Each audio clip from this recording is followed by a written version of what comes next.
among you would like to marry a prince?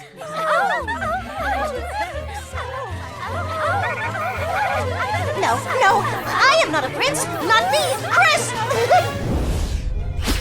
That was close. I am not ready to become a married robot. Isaac was the one in need of a wife. I wonder what we can learn about Eliazar's search and his discovery of Rebekah. Our adventure took place in the 3rd millennium BC, more than 2,000 years before the birth of Jesus.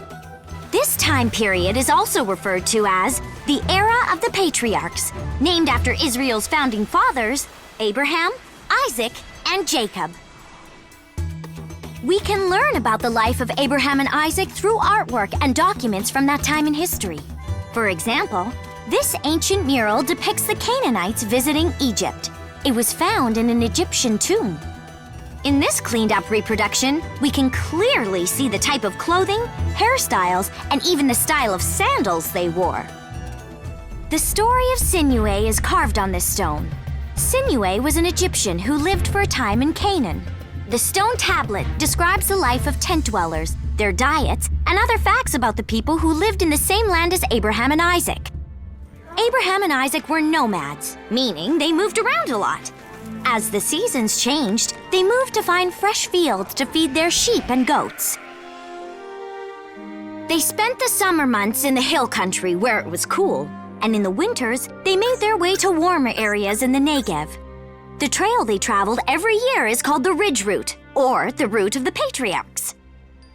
Archaeologists found thousands of cuneiform tablets at a dig site in Ebla. These documents date back to the time of Abraham and confirm that the patriarchs' nomadic lifestyle was common in that part of the world.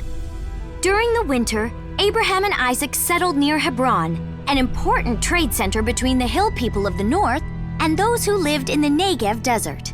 It was near Hebron where Abraham chose to bury Sarah. I will speak with Ephron to purchase suitable land for Sarah's tomb. Abraham was rich in gold, silver, and livestock, but he did not own land, so he had to buy a place to create a family tomb. Sarah was buried in the cave of Machpelah. It is also called the Cave of the Patriarchs because Abraham, Isaac, and Rebekah, their son Jacob, and his wife Leah are also buried there. This sacred spot is the oldest Hebrew burial place. A monumental enclosure was built on the site near the time of Jesus' birth. The architecture is similar to Herod's temple that was built in Jerusalem during that same time. Now let us see what else you remember about Isaac and Rebekah. Who did Abraham send to find a wife for his son Isaac?